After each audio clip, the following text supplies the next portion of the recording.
Hello everyone, welcome back to my channel. இன்றைக்கி வீடியோவில் நம்ம எதை பற்றி பார்க்க போகிறோம்னா, மைக்ரோபயாலஜியில் ஒரு முக்கியமான டாபிக் பற்றி தான் நம்ம பார்க்க போகிறோம். அது என்னென்னா, ஆன்டிபயோட்டிக் ப்ரொடக்ஷன் மற்றும் ஆன்டிபயோட்டிக் ரெசிஸ்டன்ஸை பற்றி தான் பார்க்க போகிறோம். என்னதான் ஆன்டிபயோட்டிக்கால் நம்ம பல மில்லியன் பீப்புள்ஸ் காப்பாற்றினாலும் கூட அதில் ஒரு ப்ராப்ளம் இருக்குது. அது என்ன அப்படின்னு பார்த்தீங்கன்னா, ஆன்டிபயோட்டிக் ரெசிஸ்டன்ஸ். அதை பற்றி நம்ம விரிவாக பார்க்குறதுக்கு முன்னாடி ஆன்டிபயோட்டிக்ஸ் அப்படின்னா என்னன்னு முதல்ல நமக்கு தெரியணும். அப்போ தான் இதனுடைய புரிதலை நமக்கு கிடைக்கும். ஆன்டிபயோட்டிக்ஸ் அப்படிங்கிறது ஒரு கெமிக்கல் சப்ஸ்டன்ஸ், அதாவது இது ஒரு வேதிப்பொருள். எங்கேருந்து கிடைக்கிது, எங்கேருந்து ப்ரொடியூஸ் ஆனது அப்படின்னு பார்த்தீங்கன்னா, மைக்ரோப்ஸ்லேருந்து தான் ப்ரொடியூஸ் ஆனது. இந்த ஆன்டிபயோட்டிக்ஸோடைய பண்புகள் என்ன அப்படின்னு பார்த்தீங்கன்னா, டிசீஸ் காசிங் மைக்ரோ ஆர்கானிசம், அதாவது நமக்கு நோய் உண்டு பண்ணக்கூடிய மைக்ரோ ஆர்கானிசம் இருந்துச்சுன்னா இந்த ஆன்டிபயோட்டிக்ஸ் நம்ம எடுத்துக்கும் பொழுது நோய் உண்டு பண்ணக்கூடிய மைக்ரோப்ஸை கொல்லக்கூடிய திறன் இதுக்கு இருக்குது. கொல்லக்கூடிய திறன் மட்டும்தான் இருக்கா அப்படின்னா கிடையாது. அதனுடைய மைக்ரோப்ஸோடைய வளர்ச்சியை தடுக்கக்கூடிய திறனும் இதுக்கு இருக்குது. இப்போ இதன் மூலமாக நமக்கு நோய் வராமல் இந்த ஆன்டிபயோட்டிக்ஸ் மூலமாக பாதுகாக்க முடியும். இந்த ஆன்டிபயோட்டிக்ஸ் நம்ம சிறிது அளவு எடுத்துட்டாலும் கூட அதனுடைய செயல்பாடு அதிகமாக காணப்படுது. அப்போது இந்த ஆன்டிபயோட்டிக்ஸ் அப்படிங்கக்கூடிய டேர்முக்கு மீனிங் என்ன அப்படின்னு பார்த்தீங்கன்னா, அகெயின்ஸ்ட் லைஃப்னு சொல்கிறாங்க. சரிங்க சார், இந்த ஆன்டிபயோட்டிக்ஸ் நம்ம எந்த வகையான நோய்க்கெல்லாம் நம்ம எடுத்துக்கலாம் அப்படின்னு பார்த்தீங்கன்னா, பல வகையான நோய்களுக்கு இந்த ஆன்டிபயோட்டிக்ஸை நம்ம எடுத்துக்கலாம். குறிப்பாக நம்ம பார்க்கும் பொழுது பிளேக், மெனஞ்சிட்டிஸ், டிப்தீரியா, சிபிலிசிஸ், லெப்ரசி, டியூபர்குலோசிஸ், இந்த மாதிரி நோய்களுக்கு எல்லாமே நம்ம ஆன்டிபயோட்டிக்ஸ் எடுத்துக்கலாம். இதுக்கு மட்டும்தான் எடுத்துக்கலாமா அப்படின்னா, இன்னும் பல வகையான நோய்களுக்கு இந்த ஆன்டிபயோட்டிக்ஸ் நம்ம எடுத்துக்கலாம். முதல்ல செல்மன் வாக்ஸ்மேன் அப்படிங்கக்கூடிய சயின்டிஸ்ட் தான் 1943 ஆன்டிபயோட்டிக்ஸ் அப்படிங்கக்கூடிய டேர்ம் பயன்படுத்தினார். ஸ்டெப்டோமைசின் அப்படிங்கக்கூடிய ஆன்டிபயோட்டிக்ஸை கண்டுபிடிச்சவரும் இவர் தான். அடுத்தது குயின் ஆஃப் ட்ரக்னு சொல்லக்கூடிய பெனிசிலின் அப்படிங்கக்கூடிய ஆன்டிபயோட்டிக்ஸை யார் கண்டுபிடிச்சாங்க, எப்படி கண்டுபிடிச்சாங்க அப்படிங்கிறத பற்றி நம்ம பார்க்கலாம். அலெக்சாண்டர் ஃப்ளெமிங் அப்படிங்கிறவர் முக்கியமான அப்சர்வேஷனை அவருடைய லெபார்ட்டரியில் பண்ணார். அது என்ன அப்படின்னு பார்த்தீங்கன்னா, அவருடைய லெபார்ட்டரியில் ஸ்டெஃபலோகாக்கே அப்படிங்கக்கூடிய பாக்டீரியாவை கல்ச்சர் பண்ணியிருந்தார். அதில் ஒரு சில கல்ச்சர் மீடியம் சரியாக வாஷ் பண்ணலை. அப்படி வாஷ் பண்ணாத இருக்கக்கூடிய கல்ச்சர் மீடியத்தில் பார்த்தீங்கன்னா க்ரீன் கலர் மோல்டு வளர்ந்து இருந்துச்சு. அது என்ன? ஃபங்கஸ் தான். க்ரீன் கலர் மோல்டு அப்படிங்கிறது ஒன்றும் கிடையாது, க்ரீன் கலர் ஃபங்கஸ் வளர்ந்து இருந்துச்சு. அப்படி வளர்ந்து இந்த ஃபங்கஸ் என்ன அவர் அப்சர்வ் பண்ணார், அந்த ஃபங்கஸில் என்ன அப்சர்வ் பண்ணார்னா, அந்த ஃபங்கஸை சுற்றியும் பார்த்தீங்கன்னா பாக்டீரியா எதுவுமே வளரல. ஏன் அந்த ஃபங்கஸை சுற்றிலும் பாக்டீரியா வளரல அப்படின்னு சொல்லி என்ன செஞ்சார், நம்மளாக இருந்தால் பார்த்துட்டு மறுபடியும் கழுவி வச்சுட்டு போயிடுவோம்.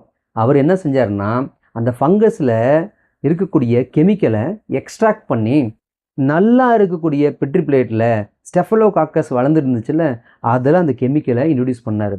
அவர் இன்ட்ரடியூஸ் பண்ண இடத்துல ஒரு நாள் கழித்து பார்த்தா அங்கே பாக்டீரியா வளரல. அப்போ என்ன நினச்சாரு, அந்த ஃபங்கஸில் ஏதோ ஒரு கெமிக்கல் இருக்குது, அந்த கெமிக்கலுக்கு என்ன திறன் இருக்குது அப்படின்னு பார்த்தீங்கன்னா, பாக்டீரியாவை வளர விடாமல் தடுக்கக்கூடிய திறன் அதுக்கு இருக்குது அப்படின்னு சொல்லி நம்பினார். அதுதான் என்ன சொல்லுவாங்க அப்படின்னு பார்த்தீங்கன்னா, பெனிசிலின் அப்படின்னு சொல்லுவாங்க. பெனிசிலியம் நொட்டேட்டம் அப்படிங்கக்கூடிய ஃபங்கஸில் இருந்து தான் பெனிசிலின் அப்படிங்கக்கூடிய ஆன்டிபயோட்டிக்ஸை எக்ஸ்ட்ராக்ட் பண்ணார். அதனால் இந்த பெனிசிலின் அப்படிங்கக்கூடிய ஆன்டிபயோட்டிக்ஸ் தான் முதல்ல கண்டறியப்பட்ட ஆன்டிபயோட்டிக்ஸ்ன்னு சொல்லலாம். ஏன் அப்படின்னு பார்த்தீங்கன்னா, 1926 இந்த பெனிசிலின் அலெக்சாண்டர் ஃப்ளெமிங் கண்டறிந்தார். நான் ஏற்கனவே சொன்ன மாதிரி பெனிசிலின் அப்படிங்கிறது பெனிசிலியம் நொட்டேட்டம் அப்படிங்கக்கூடிய ஃபங்கஸில் இருந்து மட்டும்தான் கிடைக்குது அப்படின்னா இல்லை, இன்னொரு வகையான ஃபங்கஸில் இருந்தும் கிடைக்குது. அது என்ன அப்படின்னு பார்த்தீங்கன்னா, பெனிசிலியம் கிரைசோஜீனம் அப்படிங்கக்கூடிய ஃபங்கஸில் இருந்தும் பெனிசிலின் கிடைக்குது. இதை என்ன சொல்லுவாங்க அப்படின்னு பார்த்தீங்கன்னா, பாக்டீரியோசிடல்னு சொல்லுவாங்க. அது என்ன பாக்டீரியோசிடல்? பாக்டீரியாவை கொல்லக்கூடிய திறன். எப்படி கொள்ளுது? பாக்டீரியாவுடைய மேலே இருக்கக்கூடிய செல்வால் சிந்தசிஸ் பண்ண விடாமல் செல்வால் சிந்தசிஸை தடை பண்ணி அதன் மூலமாக பாக்டீரியாவை கொல்லக்கூடிய திறன் இந்த பெனிசிலியத்துக்கு இருக்குது. நான் ஏற்கனவே சொன்ன மாதிரி பெனிசிலின் அப்படிங்கக்கூடிய ஆன்டிபயோட்டிக்ஸ்க்கு இன்னொரு பேர் இருக்குது. அது என்ன அப்படின்னு சொன்னால் குயின் ஆஃப் ட்ரக்னு சொல்லியிருக்கேன். ஏன் அப்படி சொல்கிறாங்க அப்படின்னு பார்த்தீங்கன்னா, முதல் உலக போரில் நிறைய பேர் குண்டடிப்பட்டு இறந்து போனாங்க. சரி, அவங்களெல்லாம் காப்பாற்ற முடியாது அப்படின்னு பார்த்தீங்கன்னா, காப்பாற்ற முடிஞ்சிருக்கும். எப்போது நம்ம ஆப்ரேஷன்லாம் நல்லபடியாக செஞ்சதுக்கப்புறமும் கரெக்டான ஆன்டிபயோட்டிக்ஸ் நமக்கு கிடைச்சிருந்தா அவங்களெல்லாம் காப்பாற்றிருக்க முடியும். அந்த நேரத்தில் ஆன்டிபயோட்டிக்ஸ் எதுவுமே கிடைக்கல. செகண்ட் வேர்ல்டு வாரில் தான் என்ன கிடைச்சதுன்னு பார்த்தீங்கன்னா, இந்த பெனிசிலின் வந்து கிடைச்சிது. இந்த பெனிசிலின் உதவினால் என்ன பண்ணாங்கன்னா, அடிப்பட்ட சோல்ஜருக்கு எல்லாத்துக்குமே ஆப்ரேஷன் பண்ணாங்க, தையல் போட்டாங்க, எல்லாமே செஞ்சாங்க. ஆனால் அது கூட எதை அப்ளை பண்ணாங்க அப்படின்னு பார்க்கும்பொழுது பெனிசிலின் அப்படிங்கக்கூடிய ஆன்டிபயோட்டிக்ஸ் அப்ளை பண்ணியிருந்தாங்க. அப்போ அந்த ஊண்டு மேலே எல்லாமே அடிப்பட்ட இடத்துல எல்லாமே இந்த பெனிசிலினை பயன்படுத்தும் பொழுது என்ன ஆச்சு அப்படின்னு பார்த்தீங்கன்னா, ஸ்பீட் ரிகவரி அப்படின்னு சொல்லுவாங்க. அதாவது இன்ஃபெக்ஷன் வராமல் தடுக்க முடிஞ்சது அவங்களுக்கு. ஃபர்ஸ்ட் வேர்ல்டு வாரில் நிறைய பேர் இன்ஃபெக்ஷனாலே இறந்தாங்க. ஆப்ரேஷன் சக்ஸஸ் ஆச்சு, இன்ஃபெக்ஷனாலே நிறைய பேர் இறந்து போனாங்க. ஆனால் செகண்ட் வேர்ல்டு வாரில் அது நடக்கலை. ஏன் அப்படின்னு பார்த்தீங்கன்னா, பல்லாயிரக்கணக்கான மில்லியன் கணக்கான மக்களை, அடிப்பட்ட மக்களை காப்பாற்றக்கூடிய பெருமை யாருக்கு இருந்துச்சு அப்படின்னு பார்த்தீங்கன்னா, பெனிசிலின் அப்படிங்கக்கூடிய இந்த குயின் ஆஃப் ட்ரக், அதாவது ஆன்டிபயோட்டிக்ஸ் தான் இருந்துச்சு. ஏன் அப்படின்னு பார்த்தீங்கன்னா, எந்த ஒரு பாக்டீரியா இன்ஃபெக்ஷன் வரவிடாமல் தடுத்து நோயாளியை சீக்கிரமாக குணமடைய வைக்கிறதுல இது ஃபர்ஸ்ட் இடத்துல இருந்ததுனால தான் இதை குயின் ஆஃப் ட்ரக் அப்படின்னு சொல்லுவாங்க. இந்த பெனிசிலினை யார் பயன்படுத்தினாங்க இந்த வேர்ல்டு வாரில் அப்படின்னு பார்த்தீங்கன்னா, எர்னஸ்ட் செயின், ஹார்வர்ட் ஃப்ளோரி அப்படிங்கக்கூடிய 2 பேரால் தான் இந்த பெனிசிலினுடைய திறனை முழுமையாக செகண்ட் வேர்ல்டு வாரில் கண்டறியப்பட்டது. இதனால் ஃப்ளெமிங், செயின், ஃப்ளோரி இவங்க 3 பேருக்குமே 1945 நோபல் பிரைஸ் வந்து கொடுக்கப்பட்டது. அடுத்து நம்ம பார்க்க போகிறது டெட்ராசைக்ளின். இதை வந்து ப்ராட் ஸ்பெக்ட்ரம் பாக்டீரியோஸ்டாட்டிக் ஆன்டிபயோட்டிக்ஸ் சொல்லலாம். அது என்ன சார் ப்ராட் ஸ்பெக்ட்ரம்? இப்போ நேரோ ஸ்பெக்ட்ரம் அப்படின்னு என்னது? ஒரு ஆன்டிபயோட்டிக்ஸ் நம்ம பயன்படுத்துகிறோம், அது வந்து ஒரு குறிப்பிட்ட பாக்டீரியா மட்டும் கொல்லுது, ஒரே வகையான பாக்டீரியா மட்டும் கொல்லக்கூடிய திறன் இருக்குது அப்படின்னா அது வந்து நேரோ ஸ்பெக்ட்ரம். ப்ராட் ஸ்பெக்ட்ரம் அப்படின்னு என்னென்னா, பல வகையான டிசீஸ் காசிங் பாக்டீரியாவை கொல்லக்கூடிய திறன் ஒரே வகையான ஆன்டிபயோட்டிக்ஸ் இருந்துச்சுன்னா அதுக்கு பேர் தான் ப்ராட் ஸ்பெக்ட்ரம் ஆன்டிபயோட்டிக்ஸ். இந்த ஆன்டிபயோட்டிக்ஸும் ப்ராட் ஸ்பெக்ட்ரம் ஆன்டிபயோட்டிக்ஸ் வகையை தான் சார்ந்தது. மேலும் இதை ஏன் பாக்டீரியோஸ்டாட்டிக் ஆன்டிபயோட்டிக்னு சொல்கிறாங்கன்னா, பாக்டீரியாவுடைய வளர்ச்சியை தடுக்குது. அதனால தான் பாக்டீரியோஸ்டாட்டிக் ஆன்டிபயோட்டிக்ஸ்னு சொல்கிறாங்க. எப்படி தடுக்குது? புரோட்டீன் சிந்தசிஸ் நடைபெறாமல் பாக்டீரியாவில் புரோட்டீன் உற்பத்தி தடை பண்ணுறது மூலமாக பாக்டீரியாவை வளர விடாமல் தடுக்குது. இந்த குரூப்பில் ஃபர்ஸ்ட் ஆன்டிபயோட்டிக்ஸ் என்னென்னா குளோர் டெட்ராசைக்ளின். இதை எங்கேருந்து ஐசோலேட் பண்ணியிருக்காங்க, தனிமைப்படுத்தியிருக்காங்க? எதுலேருந்து தனிமைப்படுத்தியிருக்காங்கன்னு பார்த்தீங்கன்னா, கிராம் பாசிட்டிவ் பாக்டீரியா, அதாவது ஸ்ட்ரெப்டோமைசிஸ் ஆரியோஃபோசின் அப்படிங்கக்கூடிய பாக்டீரியாவிலேருந்து தான் எடுத்திருக்கிறாங்க. அடுத்து நம்ம பார்க்கக்கூடிய ஆன்டிபயோட்டிக்ஸ் அது என்ன அப்படின்னு பார்த்தீங்கன்னா ஸ்ட்ரெப்டோமைசின். இந்த ஸ்ட்ரெப்டோமைசின் அப்படிங்கக்கூடிய ஆன்டிபயோட்டிக்ஸ் எந்த வகையை சார்ந்தது அப்படின்னு பார்த்தீங்கன்னா, ப்ராட் ஸ்பெக்ட்ரம் பாக்டீரியாசிடல் வகையை சார்ந்தது. அது என்ன பாக்டீரியாசிடல்? பாக்டீரியாவை கொல்லக்கூடிய திறன் இருக்குது. பாக்டீரியாவை வளர விடாமல் தடுக்கிறது மட்டும் கிடையாது, பாக்டீரியாவை கொல்லக்கூடிய திறன் வந்து இதுக்கு இருக்குது. அதனால தான் பாக்டீரியாசிடல் ஆன்டிபயோட்டிக்ஸ்னு சொல்கிறாங்க. இந்த ஆன்டிபயோட்டிக்ஸ் எங்கேருந்து எக்ஸ்ட்ராக்ட் பண்ணியிருக்காங்க, ஐசோலேட் பண்ணியிருக்காங்கன்னா, ஸ்ட்ரெப்டோமைசிஸ் கிரைசியஸ் அப்படிங்கக்கூடிய பாக்டீரியாவிலேருந்து எக்ஸ்ட்ராக்ட் பண்ணியிருக்காங்க அல்லது ஐசோலேட் பண்ணியிருக்காங்கன்னு சொல்லலாம். இது எந்த வகையான பாக்டீரியாவை கொல்லக்கூடிய திறன் இருக்குது அப்படின்னா, கிராம் பாசிட்டிவ் பாக்டீரியா மற்றும் கிராம் நெகட்டிவ் பாக்டீரியா, இந்த 2 வகையான பாக்டீரியாவும் கொல்லக்கூடிய திறன் வந்து இந்த ஆன்டிபயோட்டிக்ஸ்க்கு வந்து இருக்குது. குறிப்பாக மைக்கோபாக்டீரியம் டியூபர்குலோசிஸ், அதாவது டிபியை காஸ் பண்ணக்கூடிய பாக்டீரியாவோட பேர் தான், அதாவது டியூபர்குலோசிஸை காஸ் பண்ணக்கூடிய பாக்டீரியாவோட பேர் தான் மைக்கோபாக்டீரியம் டியூபர்குலோசிஸ். இந்த மைக்கோபாக்டீரியம் டியூபர்குலோசிஸை கொல்லக்கூடிய திறன் வந்து இந்த ஆன்டிபயோட்டிக்ஸ்க்கு இருக்குது. இதை தவிர்த்து வேறு என்னென்ன வகையான ஆன்டிபயோட்டிக்ஸை நம்ம பயன்படுத்துகிறோம் அப்படின்னு சொல்லி பார்க்கலாம். எரித்ரோமைசின், குளோரோமைசிட்டின், கிரைசியோஃபுல்வின், நியோமைசின், கானாமைசின் மற்றும் பெசிட்ரேசின், இந்த வகையான ஆன்டிபயோட்டிக்ஸும் நம்ம பயன்படுத்துகிறோம். அடுத்து நம்ம பார்க்கக்கூடியது என்னென்னா ஆன்டிபயோட்டிக் ரெசிஸ்டன்ஸ். அது என்ன சார் ஆன்டிபயோட்டிக் ரெசிஸ்டன்ஸ்? நான் வந்து உதாரணத்துக்கு சொல்கிறேன். நம்ம ஆன்டிபயோட்டிக்ஸ் எதுக்கு பயன்படுத்துகிறோம்? பாக்டீரியாவால் நமக்கு நோய் வருது அப்படின்னா அந்த பாக்டீரியாவை கொல்றதுக்கு தான் ஆன்டிபயோட்டிக்ஸ் வந்து நம்ம பயன்படுத்துகிறோம். தொடர்ச்சியாக ஆன்டிபயோட்டிக்ஸ் பயன்படுத்திகிட்டே இருக்கிறோம், அந்த நோய் உண்டு பண்ணக்கூடிய பாக்டீரியா டெவலப் பண்ணுது, அதாவது ரெசிஸ்டண்ட்டை டெவலப் பண்ணுது. எதுக்கு அகெயின்ஸ்டாக? ஆன்டிபயோட்டிக் அகெயின்ஸ்டாக. நம்ம கொடுக்கக்கூடிய ஆன்டிபயோட்டிக்ஸு பாக்டீரியா கொல்றதுக்கு தான். ஆனால் அந்த ஆன்டிபயோட்டிக்ஸ் அகென்ஸ்டாகவே நோய் எதிர்ப்பு சக்தி அந்த பாக்டீரியாவுக்கு டெவலப் ஆகுது அப்படின்னா அதுக்கு பேர் தான் ஆன்டிபயோட்டிக் ரெசிஸ்டன்ட் அப்படின்னு சொல்லுவாங்க. ஆன்டிபயோட்டிக்ஸ் கொடுக்குறதே நோய் உண்டு பண்ணக்கூடிய பாக்டீரியாவை கொல்றது தான். இது என்ன புது கதையாக இருக்குது? ஏன் நோய் உண்டு பண்ணக்கூடிய பாக்டீரியா நம்ம கொடுக்கக்கூடிய ஆன்டிபயோட்டிக்ஸ் அகெயின்ஸ்டாக செயல்படுது? இது பார்த்தீங்கன்னா உலகளாவிய ஒரு த்ரெட்டாகவே இருக்குது. சரி, இதுக்கு காரணம் என்ன சார்? என்ன வழி இருக்குது? இந்த ஆன்டிபயோட்டிக்ஸ் பார்த்தீங்கன்னா நம்ம நோய் உண்டு பண்ணக்கூடிய கிருமியை கொல்றதுக்கு ஏன் ரெசிஸ்ட் ஆகுது? நம்ம கொடுக்கக்கூடிய ஆன்டிபயோட்டிக்ஸ் ரெசிஸ்ட் ஆகுது. அதுக்கு என்ன காரணம் அப்படின்னு பார்க்கும் பொழுது மிஸ்யூஸ் ஆஃப் ஆன்டிபயோட்டிக்ஸ். அதாவது ஆன்டிபயோட்டிக்ஸை மிஸ்யூஸ் பண்ணுறோம். புரியல சார், ஆன்டிபயோட்டிக்ஸ் நம்ம ஏன் சார் மிஸ்யூஸ் பண்ண போகிறோம்? இப்போது டாக்டரை போய் பார்க்குறோம், உடம்பு சரியில்லை சார் எனக்கு, டாக்டரை போய் பார்க்குறோம். டாக்டரை போய் பார்க்கும்போது என்ன பண்ணுவார்? என்னன்னு கேட்பார். எனக்கு உடம்பு சரியில்லை, ஜுரமாக இருக்குது 2 நாளாக அப்படிங்கும்போது காமனாக என்ன பண்ணுவார்? ஆன்டிபயோட்டிக்ஸ் கொடுப்பார். அது இன்ஜெக்ஷனாக போடலாம் அல்லது பில்ஸாக எடுத்துக்கலாம். 3 நாள் எழுதி கொடுப்பாரு.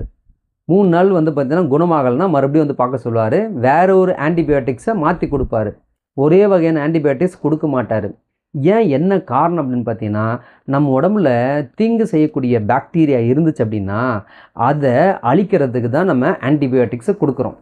ஒரே வகையான ஆன்டிபயோட்டிக்ஸை தொடர்ச்சியாக கொடுக்கும் பொழுது எல்லா வகையான தீமை செய்யக்கூடிய பாக்டீரியாவும் சாகாது. அதில் ஒரு சில பாக்டீரியா என்ன பண்ணுன்னா ரெசிஸ்ட் பண்ணும். அதாவது தன்னை பாதுகாக்கிறதுக்கு ஆன்டிபயோட்டிக்ஸால் எதுவும் பண்ண முடியாத அளவுக்கு திறனை வளர்த்துக்கும்.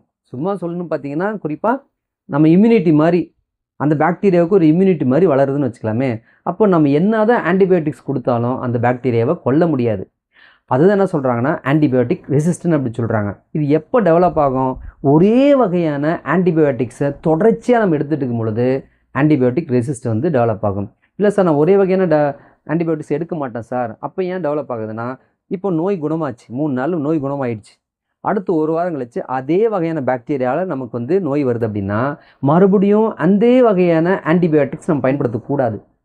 டாக்டரை பார்க்காம தொடர்ச்சியாக நம்ம என்ன பண்ணுவோம்? ஒரே வகையான ஆன்டிபயோட்டிக்ஸ் நம்ம பயன்படுத்தும் பொழுது அது என்ன பண்ணாதுன்னா சாகாது, பாக்டீரியா சாகாது. அதுக்கு அகெயின்ஸ்டாக ரெசிஸ்டன்ட் பவரை டெவலப் பண்ணிக்கும்.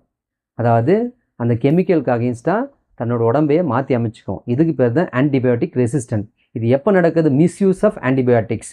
நம்ம டாக்டரை பார்க்காம செல்ஃப் மெடிக்கேஷன் எடுக்கிறதுனால தான் இது ஏற்படுது. அடுத்து பார்த்தீங்கன்னா ஓவர் யூசேஜ் ஆஃப் ஆன்டிபயோட்டிக்ஸ். அதிகமாகவும் ஆன்டிபயோட்டிக்ஸை பயன்படுத்தக்கூடாது. அப்போ நம்ம தொடர்ச்சியாக ஒரே வகையான ஆன்டிபயோட்டிக்ஸை அதிகமாக எடுத்துகிட்டே இருக்கும் பொழுது அதில் எல்லா பாக்டீரியாவும் சாகுமானா சாகாது. எதுக்கு அகெயின்ஸ்டா? ஆன்டிபயோட்டிக் அகெயின்ஸ்டா. அப்போ என்ன பண்ணது? சாகாது. அது நம்பர் அதிகமாகும். நீ என்ன தான் ஆன்டிபயோட்டிக்ஸ் மேலும் மேலும் கொடுத்தாலும் அது சாகாது. நமக்கு பார்த்திங்கன்னா தீங்கு உண்டு பண்ணக்கூடியதாக தான் இருக்கும். இதுவும் ஒரு காரணமாகவும் இருக்குன்னு சொல்கிறாங்க, அதிக யூசேஜ். சரி, இதுக்கெல்லாம் தீர்வு என்ன? ஆன்டிபயோட்டிக் ரெசிஸ்டன்ட் வராமல் தடுக்கிறதுக்கு என்ன தீர்வு அப்படின்னு பார்க்கும் பொழுது டாக்டர் எழுதி கொடுக்கக்கூடிய மெடிசனை மட்டும்தான் நம்ம பயன்படுத்தணும். தன்னால் நமக்கு தெரிஞ்ச ஒரு மெடிசனை போய் நம்ம மெடிக்கல் ஷாப்பில் வாங்கி சாப்பிட்றதுக்கு பதிலாக டாக்டர் ப்ரிஸ்கிரைப் பண்ணக்கூடிய மெடிசனை மட்டும்தான் நம்ம வாங்கி பயன்படுத்தணும். இப்படி பயன்படுத்தினா மேக்ஸிமம் ஆன்டிபயோட்டிக் ரெசிஸ்டன்ட் வராமல் நம்ம தடுக்க முடியும். அப்படி இல்லை, நம்மளே ஒரே வகையான மெடிசன் எடுத்துகிட்டு இருக்கோம், ஆன்டிபயோட்டிக்ஸ் எடுத்துகிட்டு இருக்கோம் அப்படின்னா நம்ம உடம்புக்குள்ளே இருக்கக்கூடிய பாக்டீரியா எல்லாமே நம்ம கொடுக்கக்கூடிய அந்த ஆன்டிபயோட்டிக் அகெயின்ஸ்டாக சாகாமல் நிறைய டெவலப் ஆகும். நோய் இன்னும் தீவிரமாக தான் ஆகும். நம்ம ஏற்கனவே ப்ராட் ஸ்பெக்ட்ரம் ஆன்டிபயோட்டிக்ஸ் அப்படின்னா என்னன்னு சொல்லியிருக்கேன்.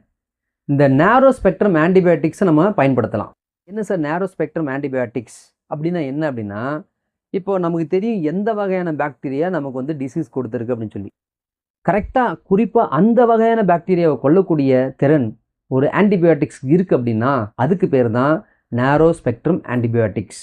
அப்போ நேரோ ஸ்பெக்ட்ரம் ஆன்டிபயோட்டிக்ஸ் பயன்படுத்தும் பொழுது மற்ற நம்ம உடம்புல நல்லது தரக்கூடிய அதாவது பெனிஃபிஷியல் பாக்டீரியா எதையுமே கொல்லாமல் நம்ம உடம்புல தீங்கு தரக்கூடிய பாக்டீரியாவை மட்டும் டார்கெட் பண்ணி இந்த ஆன்டிபயோட்டிக்ஸ் கொல்லுது அப்படின்னா இந்த வகையான ஆன்டிபயோட்டிக்ஸ் பேர் தான் நேரோ ஸ்பெக்ட்ரம் ஆன்டிபயோட்டிக்ஸ். அந்த வகையான ஆன்டிபயோட்டிக்ஸ் நம்ம பயன்படுத்தலாம். அதாவது நேரோ ஸ்பெக்ட்ரம் ஆன்டிபயோட்டிக்ஸை பயன்படுத்தலாம். அப்படி பயன்படுத்தும் பொழுது ஆன்டிபயோட்டிக் ரெசிஸ்டன்ட் நம்ம உடம்புல இருக்கக்கூடிய பாக்டீரியாவனால் டெவலப் ஆகாது. சூப்பர் பக் அப்படின்னு என்னென்னு தெரியுமா? ஆன்டிபயோட்டிக் ரெசிஸ்டன்ட் பாக்டீரியாவுக்கு பேர் தான் சூப்பர் பக் அப்படின்னு சொல்லுவாங்க. நம்ம உடம்புல நார்மலாக இருக்கிற பாக்டீரியா, அதனால் எந்த ஒரு தீங்கும் வரல, தீங்கு வரதா கூட வச்சுக்கலாமே. தொடர்ச்சியாக நம்ம ஒரே வகையான ஆன்டிபயோட்டிக்ஸ் எடுத்ததுனால என்ன பண்ணுன்னா நோய் எதிர்ப்பு சக்தி அந்த பாக்டீரியாவுக்கு வந்துருச்சு. இப்போ நம்ம கொடுக்கக்கூடிய கெமிக்கல் ஆன்டிபயோட்டிக்ஸ்னால ஒன்றும் பண்ண முடியல. அப்படி ஒன்றுமே பண்ண முடியாத ஒரு பாக்டீரியா இருக்குது பார்த்தியா, அந்த பாக்டீரியாவுக்கு பேர் தான் சூப்பர் பக் அப்படின்னு சொல்லுவாங்க. அடுத்தது ஒரு சில டேர்ம் மட்டும் நம்ம பார்க்கலாம். ஃபர்ஸ்ட் நம்ம பார்க்கக்கூடியது ஆன்டிபயாசிஸ். அப்படின்னா என்ன? ஒரு ஆன்டிபயோட்டிக்ஸ்க்கு தேவையான எல்லா ப்ராப்பர்ட்டிஸையும் இருக்குது. அது என்ன திறன் வாய்ந்ததுன்னா மைக்ரோ ஆர்என்எஸை கொல்லக்கூடிய திறன் வாய்ந்தது அப்படின்னா அதுக்கு பேர் தான் ஆன்டிபயாசிஸ். அடுத்து நம்ம பார்க்கக்கூடியது ப்ராட் ஸ்பெக்ட்ரம் ஆன்டிபயோட்டிக்ஸ். அது என்ன ப்ராட் ஸ்பெக்ட்ரம் ஆன்டிபயோட்டிக்ஸ்? ஏற்கனவே சொல்லியிருக்கேன், இது ஒரே வகையான பாக்டீரியா மட்டும் கொள்ளாது, நிறைய வகையான பாக்டீரியாவை கொல்லக்கூடிய திறன் இருக்கும். அதுதான் ப்ராட் ஸ்பெக்ட்ரம் ஆன்டிபயோட்டிக்ஸ். அடுத்து நம்ம பார்க்க போகிறது நேரோ ஸ்பெக்ட்ரம் ஆன்டிபயோட்டிக்ஸ். அது என்ன சார் நேரோ ஸ்பெக்ட்ரம் ஆன்டிபயோட்டிக்ஸ்னால் டார்கெட் பண்ணி ஒரே வகையான பாக்டீரியா கொல்லக்கூடிய திறன் இருக்குது.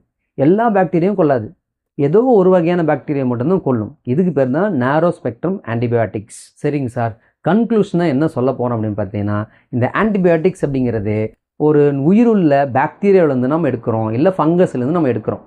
எதுக்கு இதை பயன்படுத்துகிறோம் அப்படின்னு பார்த்தீங்கன்னா, இப்படி எடுக்கப்பட்ட இந்த கெமிக்கல் ஆன்டிபயோட்டிக்ஸை இன்னொரு உயிருள்ள பேத்தோஜனை கொல்றதுக்கு பயன்படுத்துகிறோம். அதாவது ஒரு ஃபங்கஸ்லேருந்தோ பாக்டீரியாவிலேருந்தோ எடுக்கக்கூடிய அந்த கெமிக்கலை இன்னொரு ஃபங்கஸோ இல்லை பாக்டீரியாவோ கொல்றதுக்கு நம்ம பயன்படுத்துகிறோம் அப்படின்னா அதுக்கு பேர் தான் ஆன்டிபயோட்டிக்ஸ் அப்படின்னு சொல்லுவாங்க. இந்த வகையான ஆன்டிபயோட்டிக்ஸை நம்ம சரியாக பயன்படுத்தலை அப்படின்னா நமக்கு பார்த்திங்கன்னா தீங்கு விளைவிக்கும். அதாவது ஆன்டிபயோட்டிக் ரெசிஸ்டன்ஸ் தான் ஏற்படும். அதனால் நம்ம இந்த ஆன்டிபயோட்டிக்ஸை சரியான வகையில் நம்ம பயன்படுத்தணும். நன்றி.